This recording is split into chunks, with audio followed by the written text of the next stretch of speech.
The grand jury was presented with the information today. I won't get into the specifics of when they began their deliberations, but I will say that they started early Monday and concluded sometime before noon. And so they heard everything they needed to hear. We didn't withhold anything from them. All right, welcome back to the Law and Crime Network's Law and Crime Report. I am your host, Bob Bianchi. That was the Kentucky Attorney General, Daniel Cameron, who has come under considerable fire with respect to the investigation of the Breonna Taylor shooting and death of Breonna Taylor. We have some updates here that are really quite amazing in all the years of 30 years of doing this. I've never seen anything like it. You may recall that the Attorney General was to take over the case after the local prosecutors refused to move on the police officers. The case was presented to the grand jury, and there was only one police officer that was indicted, and it had nothing to do with Breonna Taylor and her shooting, but rather him wildly shooting into an adjacent apartment. And that caused an uproar. And we have a couple of great guests on today that we're going to talk a little bit about some things that we had anticipated previously, but we now know to be true. That is the failure of prosecutors in the Attorney General's office to present charges with respect to Breonna Taylor. Well, now we have an amazing development I have never heard of in my career, where there is at least 3 jurors and others that are filing a petition for, get this, impeachment of the Attorney General. They filed it before the state legislature that actually has an impeachment committee, and they're basically saying for multiple reasons, including the abuse of his professional responsibilities and ethics with regard to the fact that he didn't present charges to the grand jury. They actually argue that he was part of the insurrection movement at the Capitol because of his support with a Republican National District Attorneys Association, Attorney General's Association that he was part of, that wrote that letter and encouraged people to go down to the Capitol, and robocalls that went out from that association asking folks to go down to the Capitol. And he's also accused of using taxpayer money to support that lawsuit that was filed by the Republican Governor Association in order to invalidate absentee ballots in the state of Pennsylvania. And you're from Kentucky? Well, we got 2 great guests to break this down. Some of my favorites. First, we'll go off with Julie Rendelman out of New York City, former Deputy Bureau Chief of the Homicide Unit, tried many high-profile cases. She's a law and crime analyst, does other TV and print networks as well. She has a criminal defense practice now, the law offices, if you can believe it, of Julie Rendelman. What a great name for a firm. And then we have our hashtag 4041, give it to Rossi. That is a reference back to when he was a basketball player and they were shouting in the state championships, give it to Rossi so they can win the game. Former DOJ over 30 years, 1,000 trials, and actually has a room at the Department of Justice, and I've actually seen it. It's called the Gene Rossi War Room, in honor of the prolific trial career. These are great trial lawyers. I always love both on and off camera and in a personal capacity speaking with them. I consider them great colleagues and good friends. Guys, let's break into this. Julie, I want to start with you. The unusualness, the grand jury process. We saw that press conference, and part of this petition to have the Attorney General impeached is an argument that he was deceptive to the public. And I remember talking, I think maybe to you and Gene a while ago, that boy, oh boy, if we find out that they did not present charges to the grand jury, or at least move towards whether or not the shooting of Breonna Taylor was appropriate, we were going to hear a whole mess of problems. And typically, the grand jury is the prosecutor's playground. And what I mean by that, they have all the cards, they control the grand jury, but moreover, they're entitled to this level of secrecy where they don't have to reveal information. But we started getting a feeling that this was going to be wobbly, and we found out that it was. And these jurors are actually part of this petition to impeach. Julie, have you ever seen anything like it? And what do you think is going to happen? I haven't seen anything like it, and I think one of the things that sticks out in my head is what you're talking about is the grand jury is usually a secret proceeding, and this seems to be an anomaly because it doesn't seem to be a secret proceeding. Everyone seems to be talking about, and there's much information that has come out. And one of the things you just said is true. Is it really is the prosecutor's playground. The prosecutor really can decide what evidence to present to the grand jury, and they decide what charges to bring for the jury to determine. The thing that is problematic is when you start to talk to the public and tell the public that you presented certain charges, and then suddenly you find out you didn't. That seems to be quite misleading. And that, I think, is the troublesome part, not as much as what charges are presented, but what we tell the public. If we're misleading the public, then I have a real problem with what's going on in terms of this specific AG. Yeah, misleading the public is one thing. But Gene, I want you to talk about two things because I know that these are right up your alley. The first thing is what I always called, and I always told my assistant prosecutors, the rule of common sense. Now, in New Jersey, and every state is different, you are required to present to the grand jury information with the cops' actions with respect to a fatality. You're required to do that, and that could be part of criminal justice reform. But the other part I want to talk to you about, because I know you're into politics and you got the Gene Rossi show, which you were kind enough to have me on as a guest the other day on the radio. You were great. Thank you. And you were great too. The politics, though, this bothers me, Gene.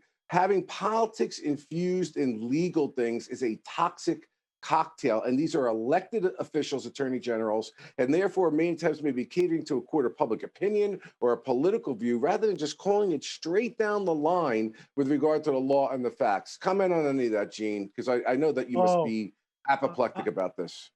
I am apoplectic, even for an Italian. I got to tell you this. When I was a prosecutor, whether it was in the grand jury or in a court of law in front of a judge or a jury, I never let politics affect my decision. And I'm a political guy. I was very involved in politics. Even under the Hatch Act, you can get involved a little bit. But after I retired, I was very involved. And I was talking about this with somebody the other day.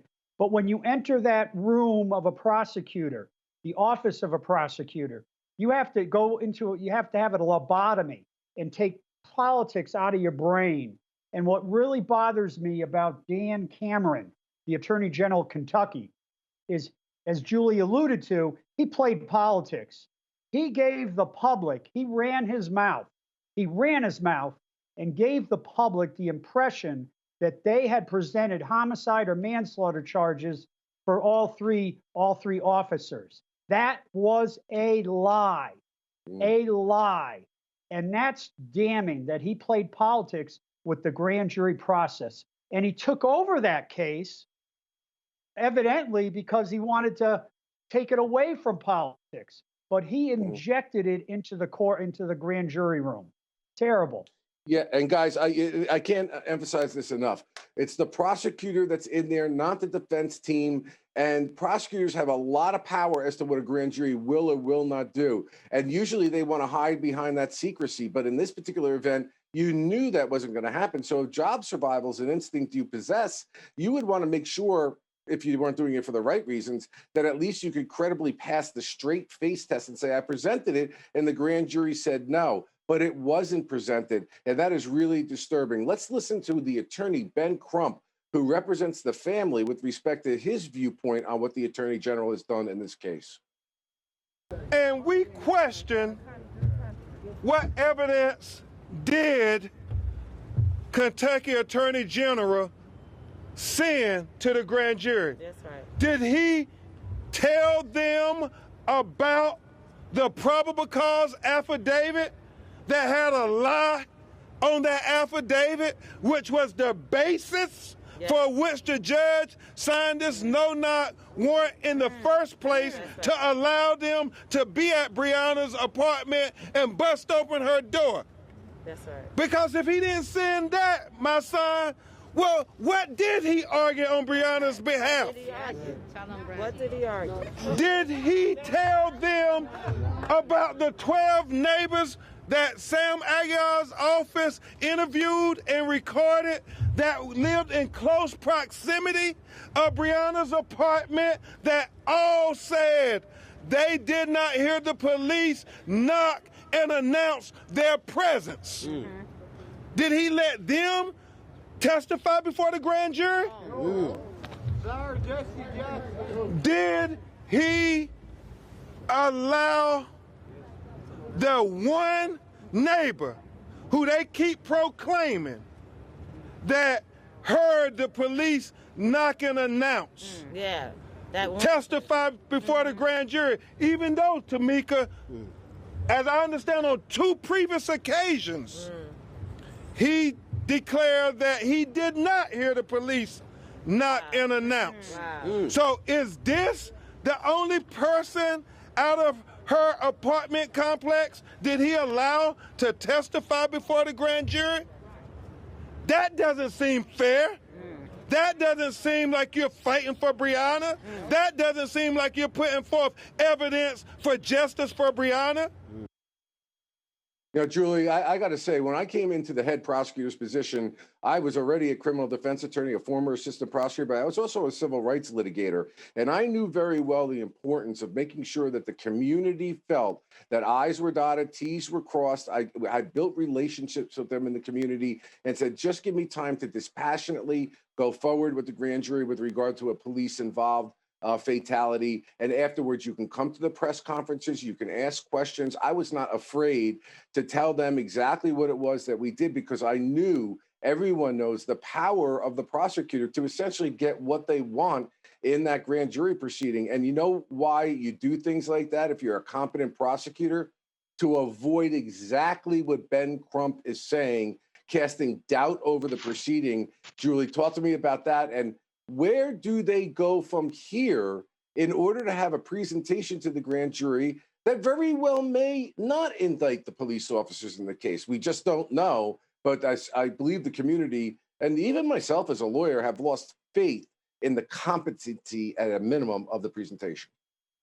Yeah, I mean, and again, we go back to both what you and Jean had said is, you know, we can't play politics. And so it's not the prosecutor's job to get justice for Breonna Taylor. His job is to present the grand jury with every aspect of the case that would be relevant to their consideration as to whether or not there are individuals that should be held criminally responsible for this specific act. And so, you know, if there are witnesses that are potentially missing that should have been called, then obviously it's going to raise the ire of everyone who's going to say, well, why did you only call that one person that helped the police and you chose not to call the other individuals that didn't help the police? And there might be a valid explanation. Perhaps the reason is that these witnesses indicated that they couldn't have heard because they were too far away to have heard. There might be a reason, but we don't trust that anymore because of, as Jean said, the lie that was already told.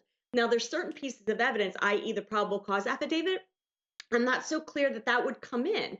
The issue is whether or not the officers were involved in the writing and creating of that affidavit or knew that there was lies in it. So I'm not sure that that is as clear as Mr. Crump indicates it would be, but it's for the DA to make a determination as to what the jury should be hearing to make a fair decision about whether or not criminal charges should go forward. Yeah, and it could be that if they allowed the jurors to look at the actions of the police officers vis-a-vis the death of Breonna Taylor, remember, these police officers were fired upon and returned. One was struck and returned fire. It could very well have been something, like I said before, that could have exonerated the officers. Maybe not, but you do it clean and you do it right. And I can't help but think that this is why, and I know you two disagree with me, but this is why I'm glad I'm saying the last word in my prerogative as a host, and you won't have to be able to retort. We need appointed prosecutors, not elected prosecutors, who are putting into that factor of a clean presentation the court of public opinion and votes, as opposed to necessarily what's the right thing to do. Guys, I love having you on. You're sparky, you're excellent, you're great. We got to take a quick break, but when we come back, Kyle Rittenhouse, if you can believe it, is back in court again for a potential bail violation. We'll be right back.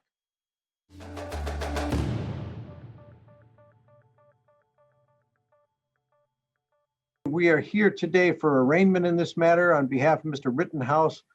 Mr. Richards, do you acknowledge receipt of a copy of the information? Your Honor, I would acknowledge receipt of the information, waive the reading of the information. I have went over all the potential penalties with my client. He's aware of them. I've also e-filed a jury demand on count 6 for a 6-person jury and the $36 fee earlier today. All right, thank you. I assume then at this point you're going to be entering pleas? Yes, prepared to enter not guilty pleas to all the charges contained therein. All right, thank you very much. Not guilty pleas to all counts contained in the information are noted and entered for the record. Matter shall now be counted for further proceedings before the Honorable Bruce E. Schrader presiding. And any and all previously imposed bond conditions and issues of bail have remain in full force and effect. Do you understand that, Mr. Rittenhouse? Yes, sir. Okay, so Rittenhouse was a juvenile at the time. He's 18 at this point in time. He was released on a $2 million cash bail that had come in from an outpouring. You know, is hero or villain? That's literally what's happening in this case because of, again, the politics of what's going on there. People are really siding not so much with the law. We know this is legal experts, but rather picking a side that he either supported or didn't support, and then basically saying the law should be molded into whatever their political view is. But that's not the way that's going to work in a courtroom. What you heard there was an arraignment, and there were bail conditions. And part of these bail conditions are that they want to make sure that he's not a danger to himself or a danger to others that will appear in court. He was actually found inside a bar with his mother at the age of 18. In that state, you're allowed to drink if you're with your parent.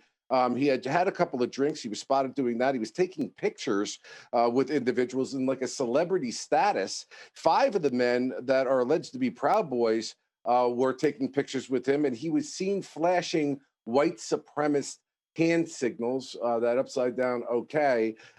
Gene, I want to go to you first with this. I mean, I always say, and I used to say as a prosecutor, if it weren't for, and I mean no disrespect when I say it, it's just the way I said it, the stupidity of people that are out there, judges wouldn't have jobs, prosecutors wouldn't have jobs, defense lawyers wouldn't have jobs. I mean, here this guy is charged with these very serious offenses that could put him in jail for an extremely long period of time, if not life, in prison. And he's hanging out in a bar, taking photographs like he's some sort of fan with this group of people, just not the look you want when you're a defense attorney representing somebody on serious charges like this. If I'm the defense attorney, I'm going to have 3 glasses of single malt scotch because that's going to be used at trial. Guaranteed that the flashing of his fingers, the photos, the Proud Boys, that he's getting drunk in a bar with his mother. Are you kidding me? I got to say this. I would be a tough judge. When you've been accused of murder, 2 victims killed at your hands allegedly, and you almost killed a third, and you're put on bond, you have the tightest of leashes. And I'm going to yank you and detain you in a New York minute if you do what he's doing, reaching across a counter to get a beer and get drunk at a bar. You're gone. You're going back to jail. So this judge, I guess, gave him a slap on the wrist and was very kind to him. But at trial, this could come back to haunt Mr. Rittenhouse big time. Yeah, Julie, that's a very interesting point that Gene brings out. First off, as a defense lawyer, you want your client to be pristine with respect to this. It puts on a good image to the court, keeps the client out of jail, which makes it very hard for you to defend them. But what are your thoughts to Gene's point that this information, these pictures, could actually be evidential in his trial against him? Oh, I couldn't agree more. I mean, I was thinking to myself, usually you hear a judge say, you know, as part of the bail conditions, you're not to associate with any of your co-defendants. It's rare that you actually have to tell someone, please don't associate with bigots and racists. I mean, it's rare, and it's amazing that the judge needed to do that. And it's also a shame that his attorney doesn't have control over him enough to say, do you get how serious this crime is? Do you get that what it appears to be is almost like a lackadaisical humor about the fact that individuals have died, you know, based on you shooting them? I mean, it just seems absolutely preposterous that we're in this stage. But keep in mind, those that are taking those pictures are in many ways proud of what he did. There's a reason why they're taking pictures with him. There's a reason why they show those symbols. And there's a pride in what he did. And he may very well think that it looks good to be hanging out with those individuals. Who knows? Yeah, Julie, to your point, the judge actually ordered that he is not to be associated with persons or groups known to menace people based upon race or religion. It is an extraordinary condition for a judge to put on. Let's throw to a clip real quick of one of the detectives describing what occurred in Kenosha, Wisconsin on that night. And with regard to those incidents which occurred on August 25th, 2020, can you describe what happened that evening with regard to the defendant? Yeah, there was a call at 6226 Sheridan Road, which is a car source business, where shots were fired. Investigation later determined that Joseph Rosenbaum was shot in that parking lot and later determined to be deceased. Then Kyle Rittenhouse was the shooter in that incident. He then fled that scene. And can you describe what happened after the defendant left the scene of the Rosenbaum shooting? As he was running northbound, there was a crowd chasing after him. He ends up stumbling in the roadway after being struck in the head. When he's on the ground, a subject attempts to kick him in the head. He then fired 2 rounds in the air towards that subject, missing. Another subject approached him with a skateboard, and another shot was fired. That subject is identified as Anthony Huber. That gunshot subsequently killed him. Excuse me. Another subject approached Kyle, identified as Gage Grosskreutz. They had kind of a moment, at which point Kyle fired 1 time, striking him in the right bicep.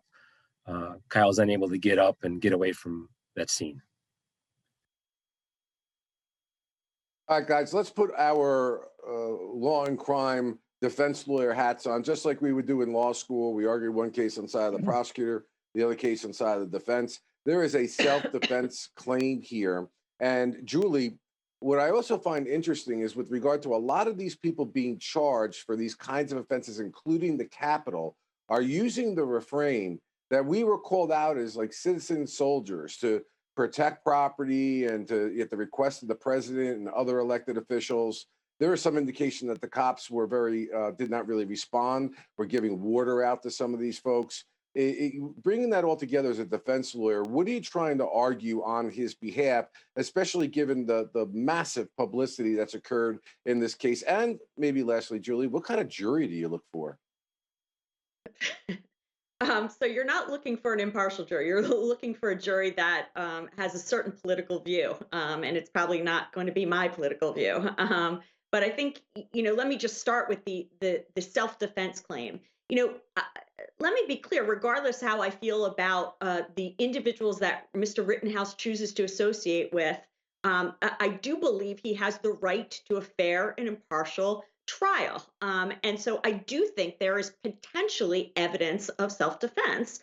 Whether or not a jury buys it is a whole other thing. And so, there are parts of the video, and when one of the shooting, at least part of one of the shootings happened, that it is hard to see exactly what is happening. And so obviously there's going to be potentially witnesses that say it happened a certain way and others that say it happened a different way.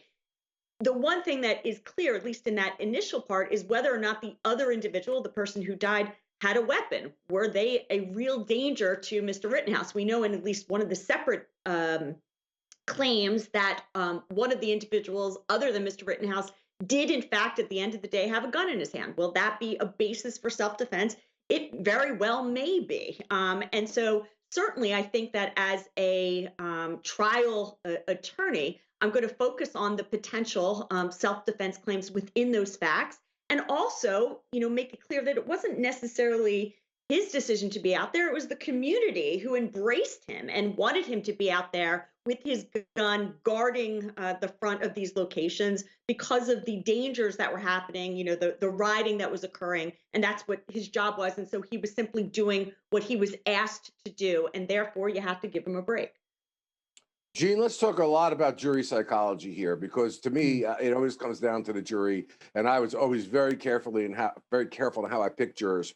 As a defense lawyer, I'm going to expect that Julie's argument she just made will be made by those jurors. Again, the government has the burden of proving this case beyond a reasonable doubt. So they're going to have to disprove really that there's a self-defense claim there as far as I see it. But also, what about the nullification possibility? Let's talk about jury nullification and explain what that is to our audience, and the idea that they may feel that this teenager was an impressionable kid, was way over his head, and that may have an effect on what the ultimate verdict of the jury is. Well, you said I had 1,000 trials. I had about 110. And I got to say, I had a few acquittals. One or two were classic jury nullification. Here's jury nullification. The jury goes back into the deliberation room. The facts presented by the government meet all the elements of the jury instructions.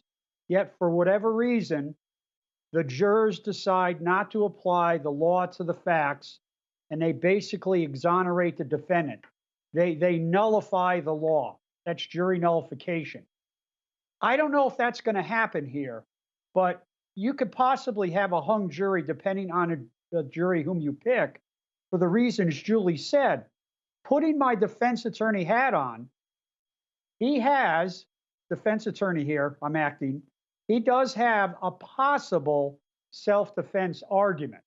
Possible.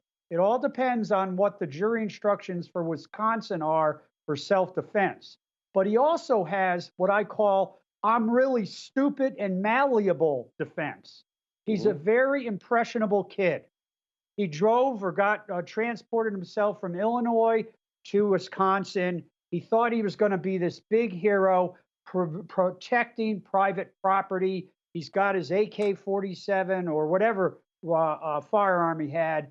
He's an impressionable kid, and he got caught up in the moment. And there was no premeditation. There was no specific intent to take anybody's life. And because he's stupid, because he's malleable, because he is a racist, evidently with this sign as indication, he's very impressionable. Is that an argument that a jury's going to accept? Maybe not. And with that vulnerability in his mindset, when he saw all these people coming towards him, whether armed or unarmed, he thought they were going to kill him. That's the argument I would make. Well, as defense lawyers, those were great arguments. And as prosecutors, we would have to look at those defense arguments in order to rebut them. And that's why he gave them a gift that after all this, he's in a bar with Proud Boys, allegedly, and flashing a signal which shows no remorse. It'll be an interesting case to watch. Okay, Tacoma, Washington. We got a situation out there with the police. You may have seen the video. If not, you're going to see a breakdown of that case here on the Law and Crime Network, running over an individual and knocking down a number of other people with a police SUV vehicle. We'll talk about it on the other end of the break.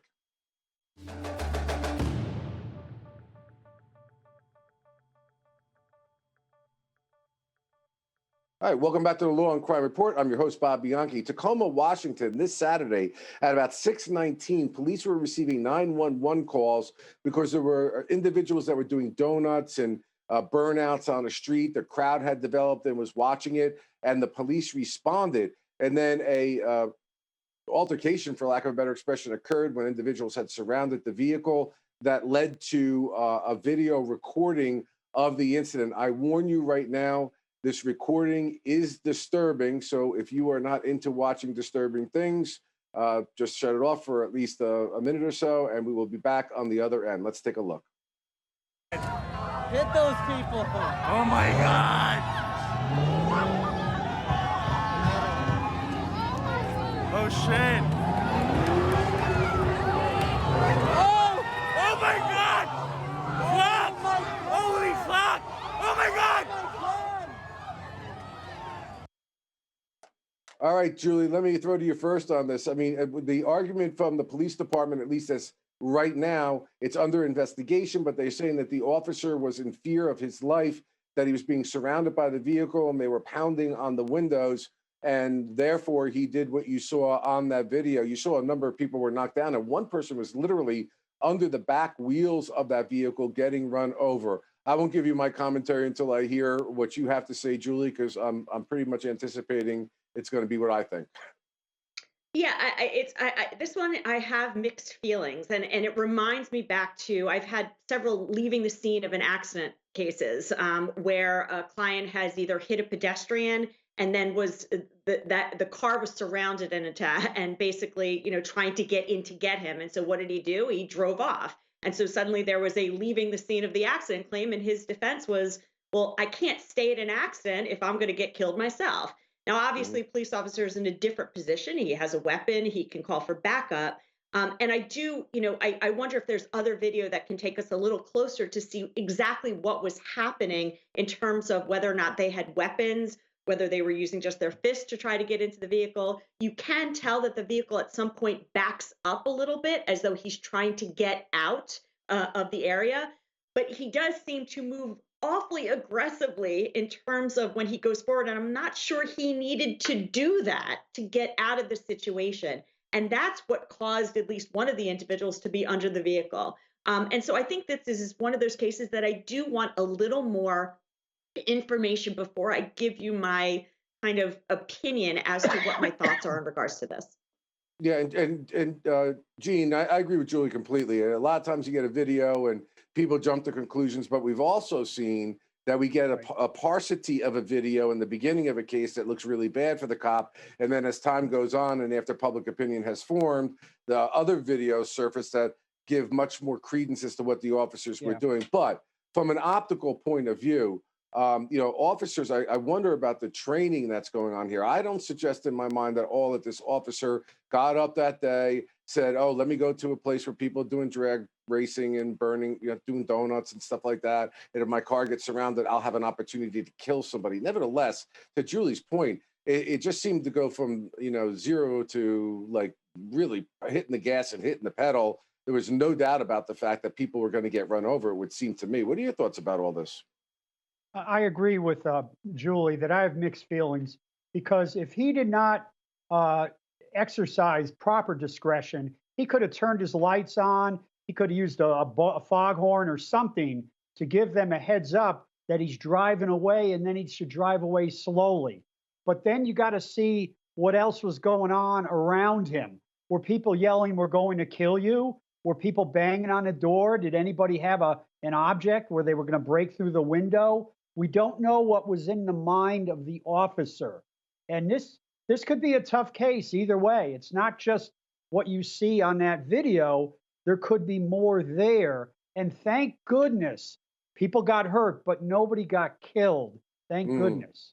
Yeah, it'd be a different situation. And to the point of a legal issue, it's just what the point of a reasonable police officer under those particular circumstances would have felt was the appropriate use of force. We do need more facts, but the optics of it certainly don't look good. And we hopefully can expect a full and fair investigation. Let's switch gears a little bit. These Capitol rioters / insurrectionists / protesters, well, one of them is now charged with threatening to assassinate Representative Ocasio-Cortez. The DOJ has filed new charges against Garrett Miller, saying that there were threats found on social media. And he basically made statements that he was a Trump supporter and that she deserves to die, won't survive long because it's hunting season. These are words he's using. Civil war could start. Next time, bring guns. His lawyer says, however, that he regrets what he did. He did it to support President Trump by misguided hyperbole. Gene, back to the point that we were talking about before. What is it specifically about this, just real quick, that political things being used as a defense? Is it a valid defense at all in cases like this? No, the First Amendment protects speech that does not incite violence. But once you cross that line, it's not politics, it's not freedom of speech, it's insurrection, it's inciting violence.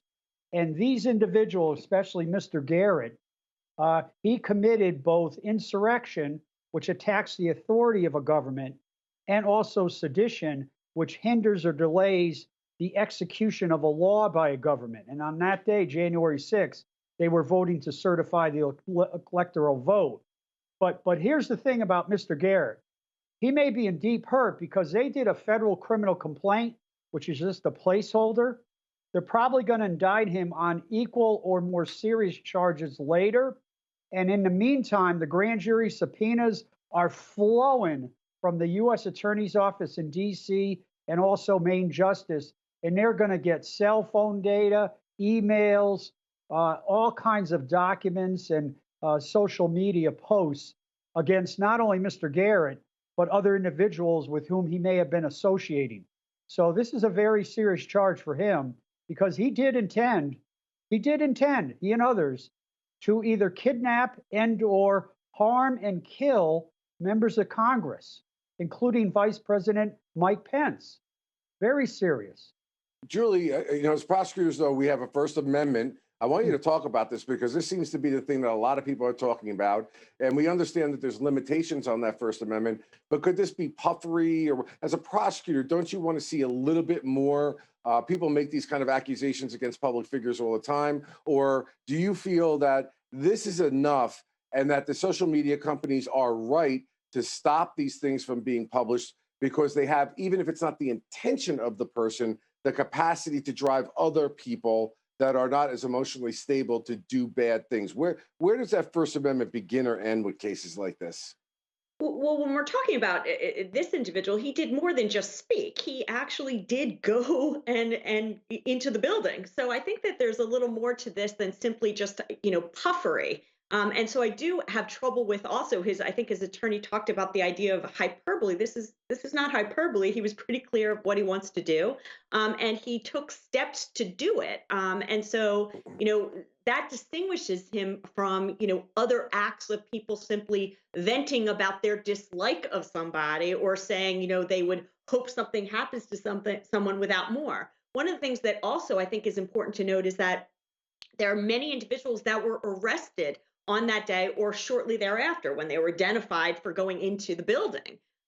He is going to distinguish himself because, at the end of the day, when the feds are making a determination as to who to give a deal to and who not, the individuals that just went in there without, the emails that we expect to find on this individual's, computer, the text messages, the Twitter, they're going to distinguish him in terms of what they think is appropriate sentencing versus an individual that simply went in there just because they were following the crowd.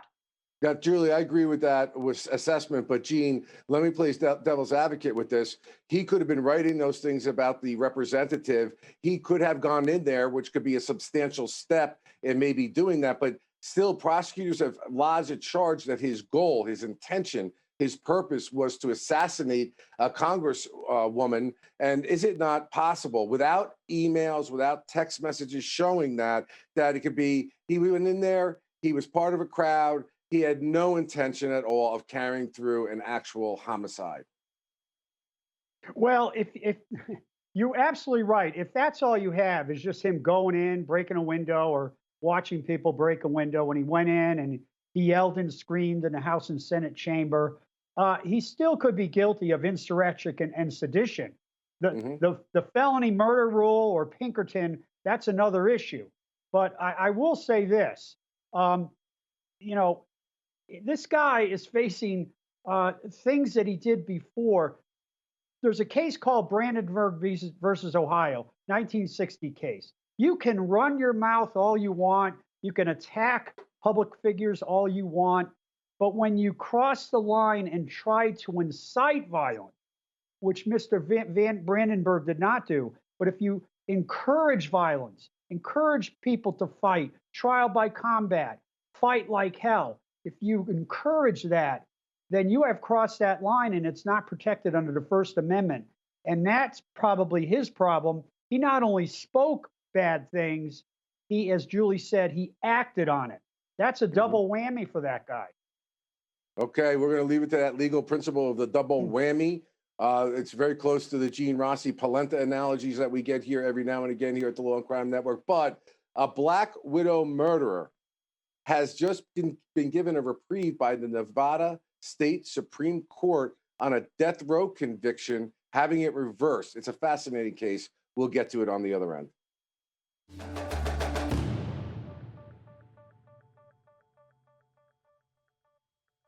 All right, welcome back. So this is a little bit of a twisty case here. The Black widow murderer, as this gentleman is referred to, his name is Thomas Randolph. He had 6 wives, 4 of whom wound up dead. He was tried a long time ago for the killing of wife number 2, that's his wife Becky, in 1986, again, found not guilty. The defendant is now 65 years old. He had been convicted of a double murder, a murder of another wife, as well as the hitman that he supposedly hired. Well, the Nevada Supreme Court he's on death row, reviewed this case, and they gave a stunning rebuke of prosecutors in the case, making an argument that this case should be reversed. Let's listen to Anjanette. She gives us an idea of what it is that this case is about. Anjanette Levy from the Law and Crime Network. This was Thomas Randolph's first time in a Clark County courtroom since being granted a new trial last month. He wore a mask and a long ponytail. He spoke briefly but directly. I want a speedy trial. I want it done now. Randolph is accused of murdering his sixth wife, Sharon, at their Las Vegas home in 2008, and then killing the hitman he hired to kill her, Mike Miller. He had been sentenced to death for the killings, but the Nevada Supreme Court ordered a new trial, finding the jury should not have heard testimony about other acts evidence, such as the 1986 death of one of Randolph's wives, Becky, in Utah. Randolph was acquitted in that case. I think there's some lack of evidence that is more mind-boggling in this entire case than anything else. The prosecution really planted seeds in the Las Vegas jury for Sharon Randolph and Mike Miller that he's a serial killer, but there wasn't a lot of evidence to truly back that up. Melissa McCarty and Kelly McLear have exclusive interviews with Randolph from death row for their new Killer Genes podcast.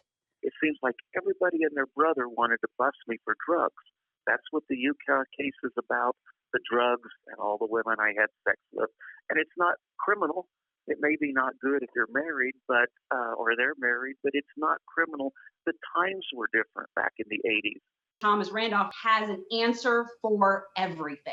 And it's fascinating to hear. And you have to go, do you take it with a grain of salt or are you taking it as truth? And the only people that knows that truth is Thomas Randolph and those that are dead. Prosecutors have declined comment, but are moving forward with the retrial.